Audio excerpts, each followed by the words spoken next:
Hi friends, I'm here to tell you today about a story that happened to Mike and I while we were traveling. On July 12th, we went over to the British Columbia, Victoria, and we were leaving our campground, and we were expecting to take Uber or Lyft. And when we got on the phone to contact Uber or Lyft, it just kept saying no drivers available, no drivers available. So we were like, oh my gosh, what are we going to do? So we said to ourselves, well, we'll just go ahead and call a taxi. Well, there's only one taxi in Port Angeles, Washington, where we were.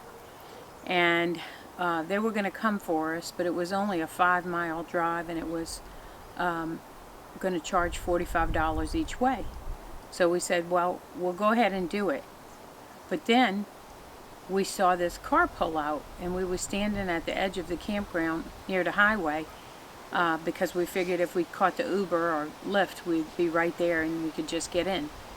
So we saw this lady who had pulled up to the stop sign, and I kind of waved her down and asked her if there was any way she could give us a ride to the ferry terminal in Port Angeles.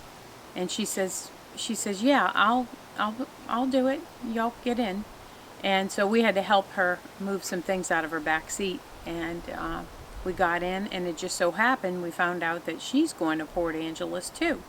Her and her sister were getting on the ferry as well. So that was a blessing. But on top of that, we offered to give her $25, and she refused to take it. She said, no, I was coming here too, so I'm happy to drop y'all off. So then we're sitting and waiting in the ferry terminal for the ferry boat ride. We left quite early. It was probably about close to 6 o'clock by the time we left our campground area.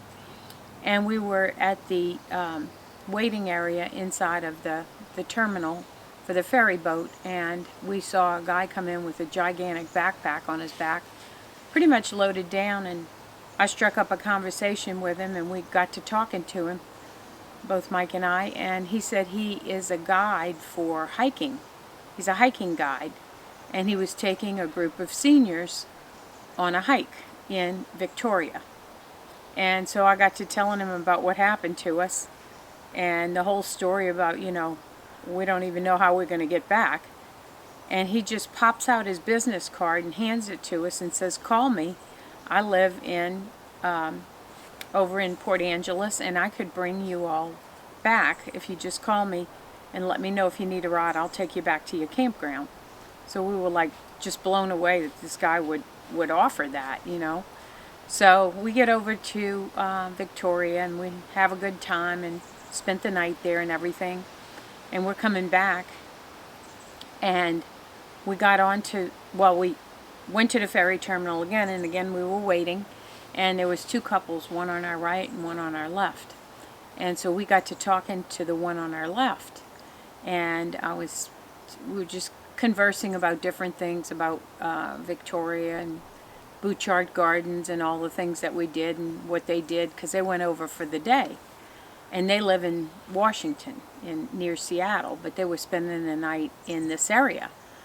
So I got to telling her about what happened, and she up and asked her husband, honey, can we take these people 5 miles to their campground? And he says, of course we can. So that was the other wonderful thing that happened. But we have a third thing. We were in Butchart Gardens, and we were standing in line. We decided to go have lunch right at the start because we hadn't had breakfast, and we were standing in line at their cafe, which would open at noon, and there was two gentlemen in front of us, and they were buddies, I guess, and they came together, and so we were talking with them, and come to find out they're from Texas, like us, and from the Fort Worth area. So we were telling him that today was my birthday, and we were just talking to him about different things in Texas and camping and traveling and all that. And he says, well, why don't y'all sit with us for lunch? And I said, okay, great, we'll sit with you. Why don't we sit close to a window where we can have a view of the gardens while we're having lunch? And so we did that, and we had mentioned that we were going to go to Finn's Restaurant in the Inner Harbor for dinner. Mike and I were, for my birthday dinner. And he said, oh, we ate there yesterday. It was really good. So that evening we went to, for my birthday, after Butchart Gardens, all day at Butchart Gardens. In the evening we went for our reservation for our dinner, for my birthday dinner. And we had a great meal, and we're about 2/3 of the way through the meal. And Mike goes, Lisa, turn around, look who's here. And I'm like, who could it be? You know, couldn't even dream, who could it be? So I turn around, and there was a hostess desk with a clear glass door behind me. And Mike could see that it was the man and his buddy that we met up with and had lunch with at the Butchart Gardens. So I turned around and waved at him and was, you know, smiling and, you know, really seemed excited, of course, to him to see him, because we were surprised. And so he ended up popping around and saying hello to us. And then I guess they went inside the main part of the restaurant and were eating.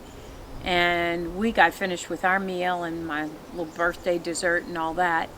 And the hostess or the waitress comes over and she says, well, I guess your bill is taken care of.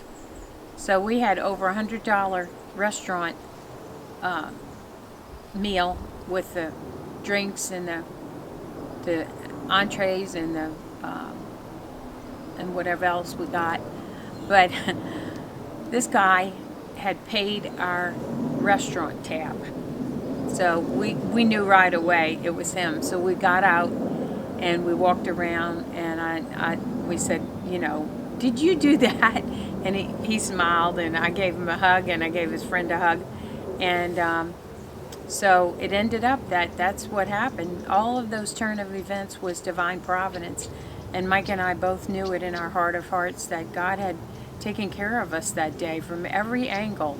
We were taken care of, and the bonus was that we had our lunch meal, our dinner meal paid for, and was a big treat.